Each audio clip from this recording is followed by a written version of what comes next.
তোমার ম্যাডাম ওঠে নাই? না ভাইজান, ম্যাডাম এখন ওঠে নাই, ম্যাডাম ঘুমাইতেছে। কল ছেড়ে রাখছে কে? আমি। কল খোলা রাখছিস কেন?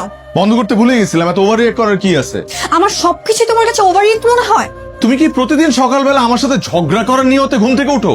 না, আমি প্রতিদিন এই আশা নিয়ে ঘুম থেকে উঠি যে তুমি আজকে একটু চেঞ্জ হবে, কিন্তু না, তুমি তো প্রতিদিনের চেয়েও বেশি উদাসী। তুমি আমার সবকিছুতে ঝগড়া খোঁজো। না জয়, আমি ভালোবাসা খুঁজি, তুমি দাও না, তাই তোমার কাছে সবকিছু ঝগড়ার মতো কানে লাগে। তোমার ডিসিশন কি ফাইনাল? হ্যাঁ ফাইনাল। আমরা কি আরেকটা বার ভাবতে পারি না? না, ভাবতে পারি না, কারণ আমাদের আর কোনো কিছুতে অ্যাডজাস্ট হচ্ছে। কিন্তু এভাবে আলাদা হয়ে গেলে মানুষজন কি বলবে? মানুষ মানুষ তো শুধু আমাদের ফেক হাসিটাই দেখে। যেভাবে বিভিন্ন দাওয়াতে খুব সেজে গুজে তোমার হাত ধরে গিয়ে সুন্দর সুন্দর কাপল পিক তুলে রাতের বেলা ফেসবুকে আপলোড দেই, আর মানুষজন কমেন্ট করে nice cup, made for each other. কিন্তু তারা জানেই না যে আমরা একই ফ্ল্যাটে রাতে আলাদা রুমে ঘুমাই। এই অভিনয়টা আমাকে দিয়ে সম্ভব না জয়। এই ভাঙা সম্পর্কের উপর মিথ্যা বলে পেয়েছে আমাদের দুজনের আলাদা হয়ে যাওয়াটা বেশি সম্মানজনক। What the? জয় রমণীর ডিভোর্স? What? জয় রমণীর ডিভোর্স?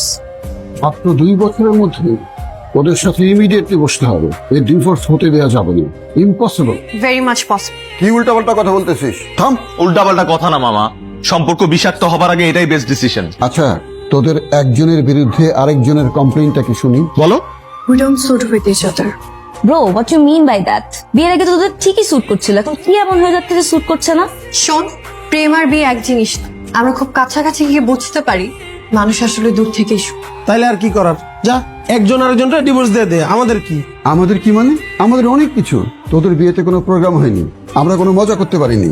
এখন তোরা যেহেতু সো কল্ড হ্যাপিলি ডিভোর্স করছিস, আমার প্রপোজাল হচ্ছে আমরা সবাই মিলে এই ডিভোর্সটা সেলিব্রেট করব অনেক ধুমধামের সাথে। ও কি বলতেছে এগুলা? এটা কোনোদিনও সম্ভব না, সবাই পাগল হয়ে গেছে। আমি রাজি। Yes! চা খাবা? ও সরি, তুমি তো আবার চা খাও না, কফি খাও। চা খাবো যদি তুমি বানাও। তোমার চা। তুমি তো জানো আমি চা খাই না, বারবার আমাকে চা দাও কেন? জানি, কিন্তু এই চা আমি নিজের হাতে বানিয়েছি তোমার জন্য। তোমার হাতে কি জাদু আছে নাকি যে চা বানালে সেটা কফি হয়ে যাবে? এগুলো ইচ্ছা করে করো তুমি? ইচ্ছা করেই করি, কারণ আমি চাই তুমি একদিন চায়ের প্রেমে পড়ো, না হয় আমার প্রেমেই আবার পড়। আমার সব ভং দেখতে ভালো লাগে না। Divorce ceremony? কিন্তু আমি তো ওয়েডিং প্ল্যানার, বিয়ের দিনে গোছানোই আমার কাজ। সারা জীবন তো বিয়ে বিয়ে করলেন, এবার একটা ডিভোর্স প্ল্যান করে ইতিহাস সৃষ্টি করেন। চিন্তা করে দেখেন, অনেক মানুষ আপনার ইভেন্টে আসবে, ইনস্টাগ্রামে ট্রেন্ড হবে, লাখ লাখ রিলস হবে, মিলিয়ন মিলিয়ন ভিউজ হবে। আপনি কোথায় চলে যাবেন? তাই এটা আমার পক্ষে সম্ভব না।